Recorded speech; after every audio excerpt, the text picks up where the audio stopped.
India पर प्रहार, मजबूत हुआ नारा 400 के पार। बीजेपी के लिए क्या क्या लाए नीतीश कुमार। बीते साल जून में बिहार के मुख्यमंत्री नीतीश कुमार ने पटना में 17 विपक्षी दलों के साथ बैठक की थी। मीटिंग और नए गठबंधन का मकसद भारतीय जनता पार्टी का मुकाबला करना था। हालांकि कुछ महीनों बाद ही स्थिति बदली और नीतीश दोबारा भाजपा के साथ आ गए हैं। अब कहा जा रहा है कि भाजपा को आगामी लोकसभा चुनाव में इसका फायदा भी मिल सकता है। क्या फायदा? आंकड़े बताते हैं कि जेडीयू को भी अकेले के बजाय गठबंधन में चुनावी मैदान में उतरने पर फायदा होता है। साल 2014 में बिहार की तीनों बड़ी पार्टियों राजद, जदयू और भाजपा ने अलग अलग चुनाव लड़ा। नतीजे आए तो जदयू नालंदा और पूर्णिया की 2 सीटें तक सीमित रह गई और वोट शेयर 16.4% रहा, जबकि 2019 में एनडीए के साथ लड़ने पर जदयू को 16, भाजपा को 17 और एलजेपी के खाते में 6 सीटें आई थी।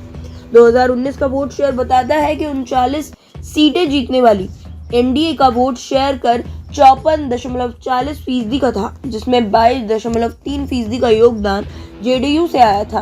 कहा जा रहा है कि अगर साल 2024 में महागठबंधन पर बढ़त हासिल करने के लिहाज से नीतीश का आना भाजपा के लिए फायदेमंद साबित हो सकता है, क्योंकि पहले आरजेडी महागठबंधन के साथ पहुंचा 22.3% वोट शेयर किए फिर एनडीए के खाते में जुड़ सकता है। 2009 लोकसभा चुनाव भी भाजपा और जदयू के लिए अच्छी खबर लाए थे। दोनों पार्टियों ने गठबंधन कर 37.97% वोट शेयर के साथ 32 सीटें अपने नाम की थी। तब जदयू 25 सीटों में से 20 पर जीती थी और 15 सीटों पर लड़ने वाली भाजपा को 12 सीटें मिली थी।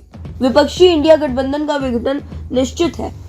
असम के मुख्यमंत्री हेमंत विश्वकर्मा शर्मा ने बिहार में जदयू के महागठबंधन से नाता तोड़ने और राज्य में भाजपा के नेतृत्व वाले एनडीए में शामिल होने के राजनीतिक घटनाक्रम के बाद कहा कि इंडिया गठबंधन का विघटन निश्चित है, क्योंकि इसका कोई वैचारिक आधार नहीं है। उन्होंने सोशल मीडिया मंच एक्स पर पोस्ट किया, इस इंडी गठबंधन का विघटन अब निश्चित है। इस गठबंधन का कोई वैचारिक आधार नहीं है।